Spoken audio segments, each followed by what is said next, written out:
Hey folks, today we have Mr. FZP with us. He's here to share his experiences as a basic small investor, his dilemmas, what he's learned, and what he's experienced so far. So, Mr. FZP, how are you doing in your short journey of stock investment? Not bad. I'm learning a lot. It's an exciting world, really. Great. So let's get started with the questions. Oh, sure. So, my first question, what do you think if someone is eager to start investing in stocks? They are most welcome to start. Remember, better late than never. You can begin with a very small amount. Here are some important points to keep in mind. Start small. When you are learning, it's okay if you lose some money. Think of those losses as lessons that will help you get better with your next investment. Choose the right broker. Look for brokers who don't charge high annual maintenance fees. Some popular options are Groww, Dhan, Fires, Zerodha, etc. Paying 400 to 500 rupees as maintenance fees at the start doesn't make much sense. Learn before you invest. Use free books and online courses to understand investing. Don't blindly trust every seminar or course because some are designed to make you feel excited but don't prepare you for real challenges. Investing is a process, it's not magic. You need to spend time learning and analyzing why people fail and what mistakes they make. You will make mistakes too, but that's how you learn. Sometimes others' mistakes don't matter much, but your own mistakes will teach you important lessons. Stay calm, don't let fear of missing out, FOMO, control your decisions. The stock market goes up and down repeatedly. Remember, what goes up can come down too.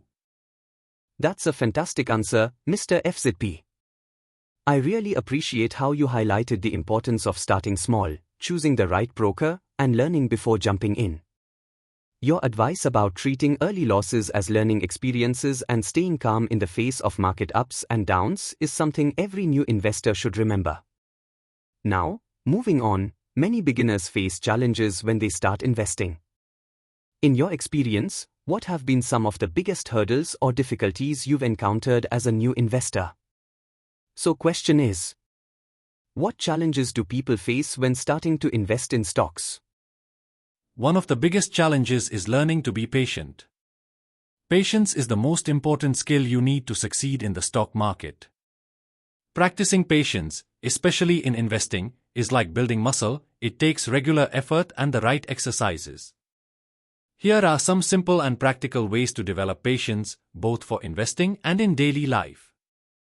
Simple exercises to practice patience as per books are: 1. Observation exercise. Open your trading platform or watch the market, but set a timer, for example, 2 hours, where you only observe and do not make any trades. Write down your thoughts and feelings during this time. When did you feel the urge to act? What would you have done? Was it a good decision? Gradually increase the observation time to build more self-control. 2. Stop checking prices constantly. Avoid looking at stock prices every day. This helps you stay calm and not react to every small market move. 3. Journaling. Keep a journal of your investment decisions and emotions. Write about times when being patient helped you, or when acting too quickly led to mistakes. 4. Set clear rules and stick to them. Make rules for when you will buy or sell, and only act when those rules are met. This reduces impulsive decisions and builds discipline. 5. Practice delayed gratification. In daily life, try waiting a little longer before making purchases or reacting to situations. For example, wait 10 minutes before responding to a message or buying something you want. This habit carries over to investing. 6. Research before acting. Before making any investment, spend time researching and understanding the company. Patient investors often outperform because they wait for the right opportunity instead of rushing in. 7. Learn from successful investors. Study the habits of patient investors like Warren Buffett or Peter Cundill, who focus on long-term gains and do not chase quick profits. One of the best rules anybody can learn about investing is to do nothing, absolutely nothing, unless there is something to do. Said by Jim Rogers. So, what do you actually follow from all the advice out there? Honestly, I mostly stick to journaling and researching. Really? That's interesting. So, what do you do to practice patience while investing? How do I practice being patient? Here's something unique I do.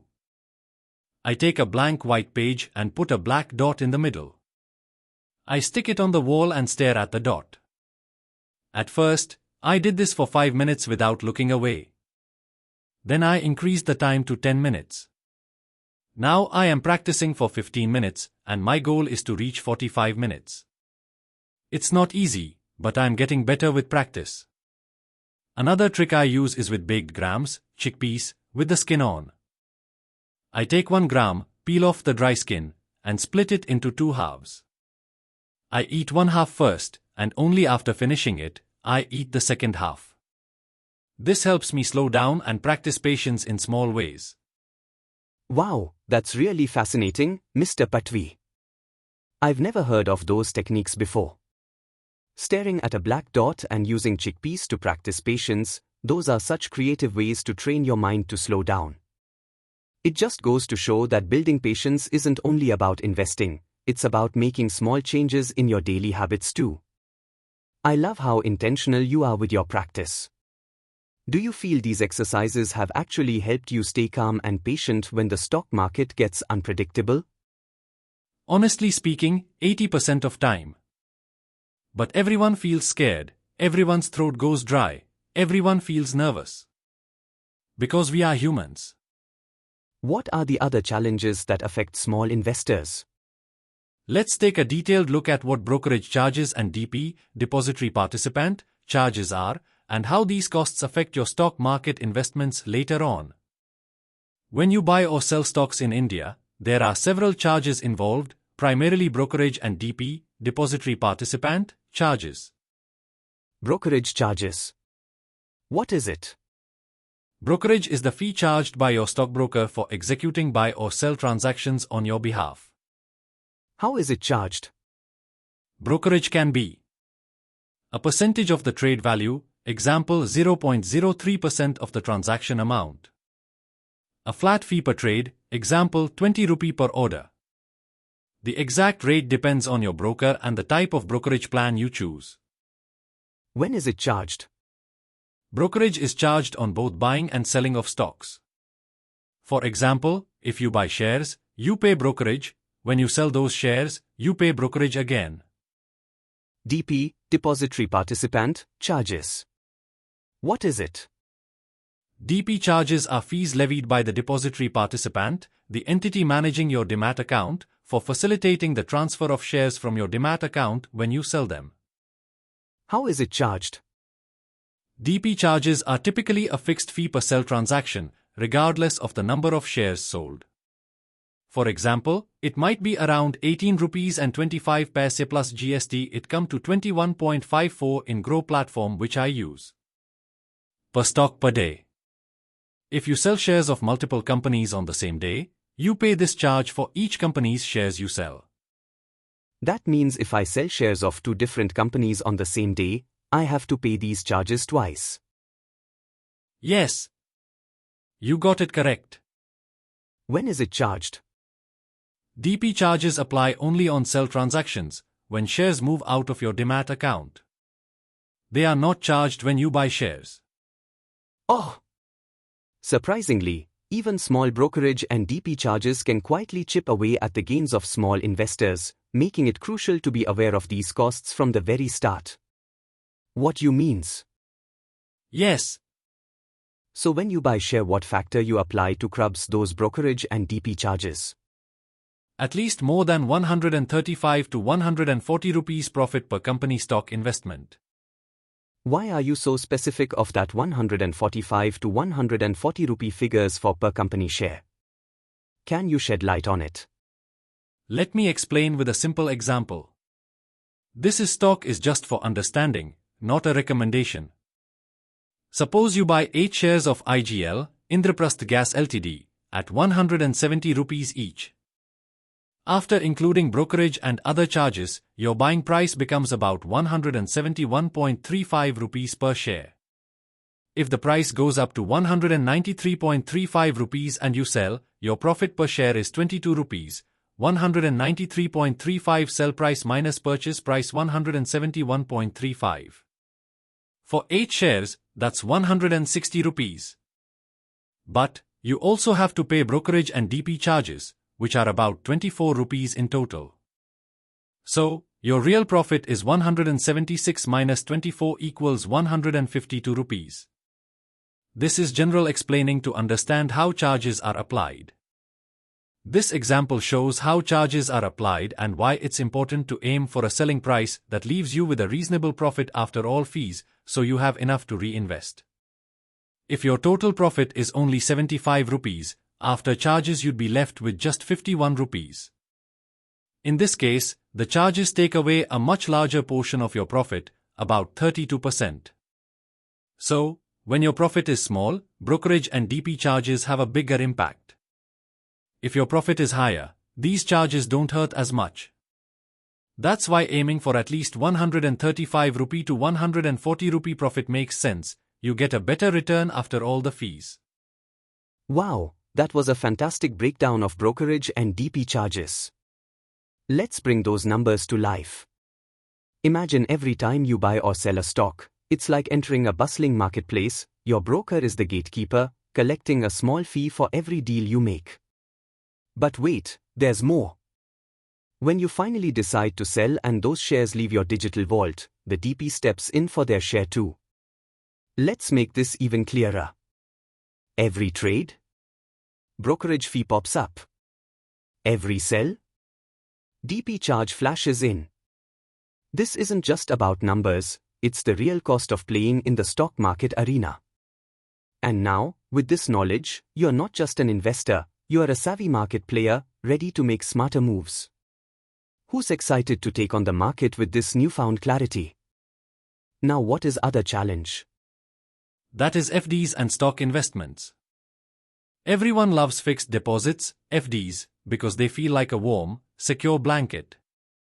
Your friends, family, and neighbors are probably all putting their money into FDs, earning a steady 5% interest on, say, 1 lakh rupees, and it feels like the smart, safe choice.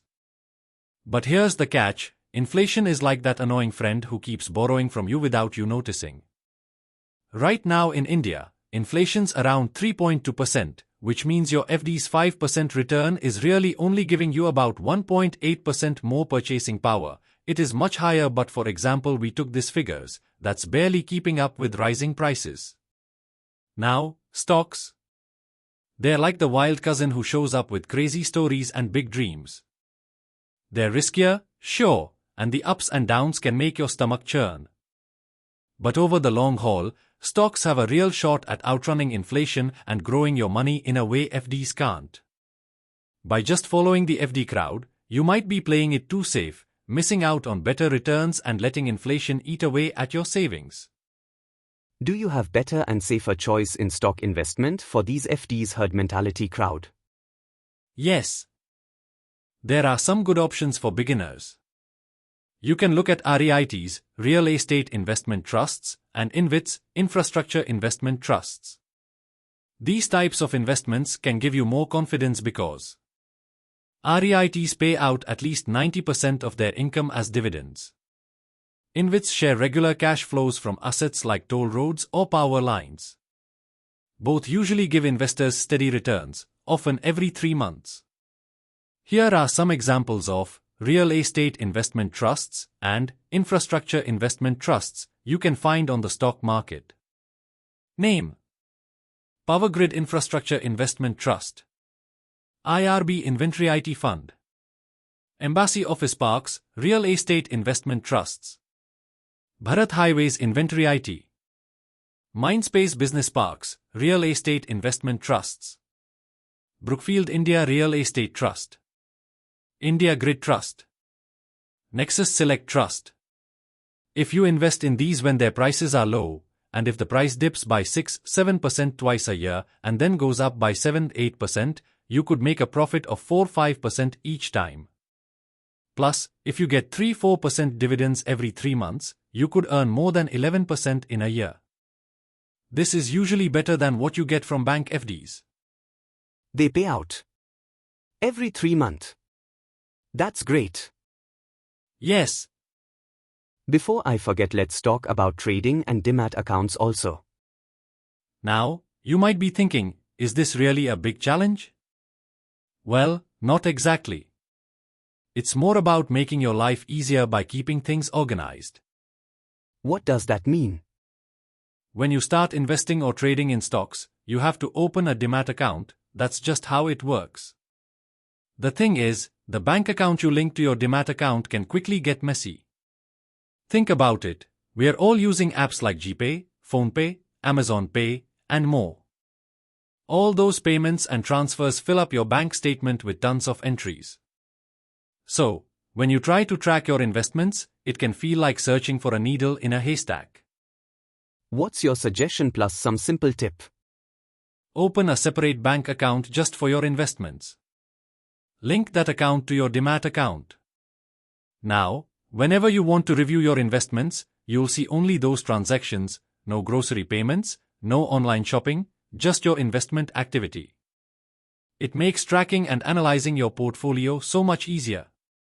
So, while opening these accounts isn't really a challenge, keeping your investment money separate from your everyday spending is a smart move that'll save you a lot of headaches down the road. Do you think everyone should try investing in stocks? Yes, I do think everyone should explore stock investing. Even my experience is not much, still I believe in it. What are the good and bad sides of the stock market? Good side of stock market. The stock market is a place where you can quickly access your money whenever you want. You can even start making profits in your first week if you learn and invest wisely. Bad side of stock market. But, if you are not careful, you can also lose all your money very quickly. Would you still encourage people to try the stock market and why? Yes, absolutely. Here's why. It's your money, and if you don't work hard to grow it, you are missing out. When you work for your employer, they get most of the rewards, and you only get a small part as your salary. My advice is to work for your employer for a few years, but at the same time, start learning and investing in the stock market. If you do this, in a few years, you might be able to leave your job and have a large investment portfolio of your own. Thank you so much, FZP, for joining us and sharing your insights today. You and all listeners are most welcome. Honored to give my experience of whatever time I have spent in stock market. To all our listeners, here's my challenge to you. Take that first step, no matter how small, towards understanding your investments and breaking free from the herd. Remember, every smart investor started with a single move. So go out there, do your research, and let your money work for you. Until next time, happy investing. If you enjoyed this podcast and found the new information helpful, please like and subscribe to our channel. Stay tuned for more stories about the struggles and successes of new investors. Thank you.